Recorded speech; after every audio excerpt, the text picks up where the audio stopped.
The Pixel 9 Pro Fold. What an interesting device and seemingly a big upgrade from the first generation Pixel Fold. In this video, I'm going to be giving my thoughts and opinions and just sharing my experience with it. So let's get into it. First things first, the Pixel 9 Pro Fold is obviously bigger than last year's model. It has something that's close to a regular size screen on the outside. It kind of looks like a OnePlus Open. Overall, I feel like the design looks way better than it looked in the leaks, but it's really not that bad in the hands. I feel like it's one of the more comfortable foldable phones to hold. The thinness is very noticeable. Lighter weight from last year is really good too. The camera layout on the back is not as bad as it looked in the leaks. Yeah, overall I like the design. I think it's pretty good, and especially the porcelain color. I wasn't able to get my hands on that one, but I think I would use that phone just based on the color alone, because I think the color really looks nice. But the general experience using the Pixel 9 Pro Fold is a Pixel experience. Like on the front screen, you have a regular Pixel phone. You have all the same software features, or most of the same software features. It's very smooth, nice animations, and it has all the Google AI built in. And then when you open it up, it becomes, you know, double the screen size, like every other foldable phone, but just a little bit bigger. One thing I like about Pixel OS is just how it looks and how bouncy the animations are. And especially when you're on the bigger screen and you open up the app drawer, you have like a nice little animation of the background zooming in and out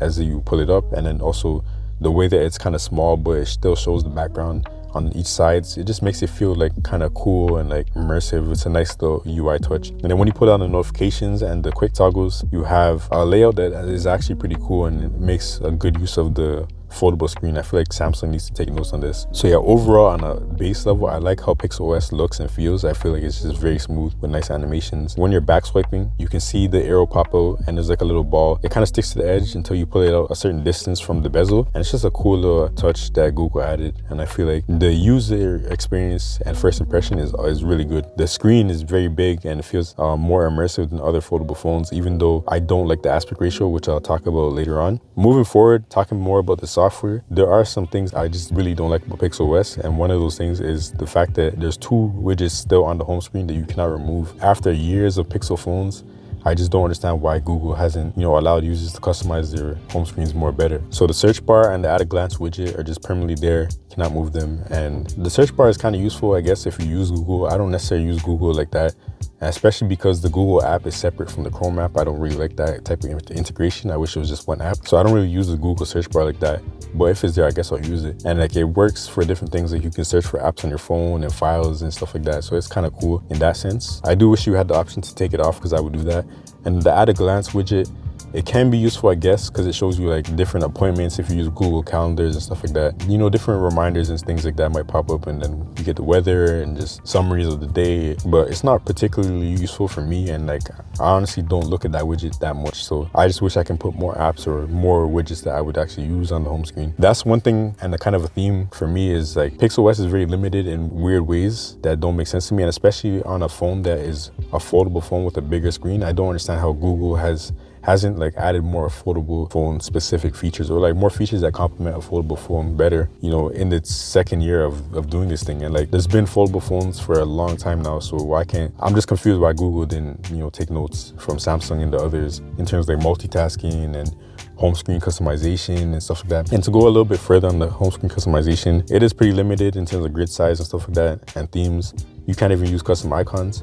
But one thing that's puzzling to me is why Pixels still struggle to, edit their home screen efficiently. Like even iPhones nowadays are better than Pixel phones in terms of mass editing your home screen. Like on an iPhone, you can tap one app and then tap a bunch of other apps and move so many apps at one time. Like in this clip, you see me moving like 16 apps at one time very easily, very quickly on the iPhone. And then you have stackable widgets, so you can have a smart rotating widget that has multiple things. Like let's say your Spotify playlist, or let's say your emails. You can have that on the iPhone all stacked into one place, because iPhones don't have that much customization. So stackable widgets kind of helps with that, to give you a little bit more hidden space.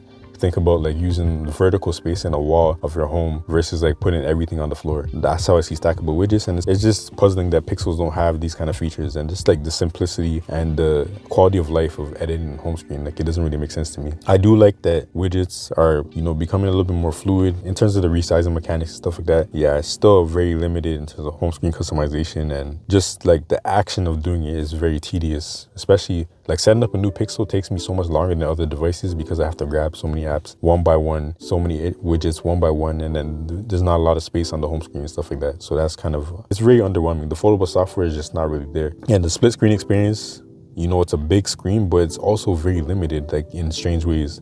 First, you have a lot of black borders in a lot of different apps. Then you also have the taskbar taking up a lot of space. The optimization is just not there in terms of using the whole screen real estate. Then also the screen aspect ratio is just not that good compared to the original Pixel Fold, in my opinion, when it comes to multitasking. I feel like it just makes more sense. And especially the way that the original Pixel Fold, you can rotate the phone to have a top and bottom split, and then when you want to use it, normally you have your side-by-side split. On the Pixel 9 Pro Fold, you can do the same thing, kind of, but like the shape of the apps is just not ideal, and there's a lot of wasted space, like I said, with the black borders. And then different apps will just react very poorly because of the screen size and the aspect ratio. So I love the big screen. I feel like it's immersive, but it's just not that optimized. I've also experienced different issues with specific apps when I'm trying to multitask on this phone that I didn't experience on other foldable phones. Like, for example, Guardian Tales. Normally it's a game that is super optimized and works no matter what you do, but with the Pixel 9 Pro Fold, I've had it like glitch and just look weird and like stretched out. That doesn't happen on the Z Fold 6. That doesn't happen on the Honor Magic V3 that I've tried in the OnePlus Open. All those phones resize Guardian Tales very fine and easily, no matter what you do. Like if you're in full screen on the big screen and you go to split screen, or you close the phone and go to the outer display, the resizing of Guardian Tales just works fine without closing the app on those phones. But the Pixel 9 Pro Fold doesn't work. And just other apps, I've had like compatibility issues. The multitasking is, like I said, underwhelming, but also on the outer display, there's only one size for split screen in terms of landscape split screen on the outer display. It's just a lot of puzzling limitations that don't make sense to me. Moving further, using external accessories on the Pixel 9 Pro Fold is not bad. It definitely works with, you know, SSDs and stuff like that, so I like that. But yeah, honestly, I really want to love this phone, and I do enjoy the simplicity of Google's software and the animations and stuff. But like the lack of multitasking features, all the glitches, and the lack of optimization, as you can see in this video. There's Wild Rift, it just wasn't running properly on my phone at all. YouTube was glitching out. I had the Pixel launcher crash on me, and just a lot of random glitches. Hopefully by now, Google has solved most of those issues. I don't have the Pixel 9 Pro Fold anymore, but when I had it, it was definitely giving me a lot of bugs and issues that I just wasn't used to when it comes to these premium devices. So yeah, hopefully the software is smoothing out a little bit, but there's still the lack of features is present, and it's just disappointing, honestly. When people talk about this phone being such a huge upgrade from last year's Pixel Fold, I don't necessarily see it, because I feel like it just comes down to preference. Like, people like the bigger outer display, people like the whatever design choice on the outside. In terms of the actual user experience, these phones are very similar, other than like the weight, you know, if weight is something that bothers you about your phone. So yeah, I don't necessarily see it as a huge upgrade. And the camera experience is also pretty mediocre. Like, people hype it up as a Pixel experience, but you know, honestly, it does not look better than my Z Fold 6 or even my Z Fold 5 in my opinion. Like, it still has like a bit of Google magic in terms of like, it's pretty reliable. You can get a good shot most times, but in terms of like moving subjects, low light situations, I feel like the Pixel 9 Pro Fold doesn't really excel, particularly in those situations, more than like other foldable phones that I've had.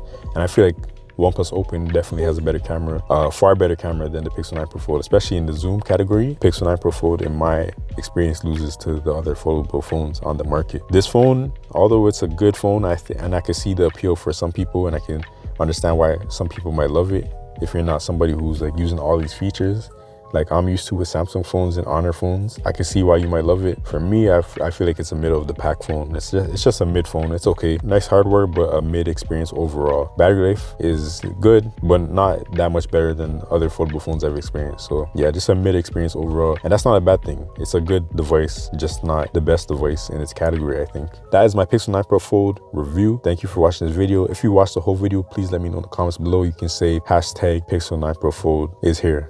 And yeah, let me know what other phones, devices you want to see me review. And until the next video, we are out. Peace.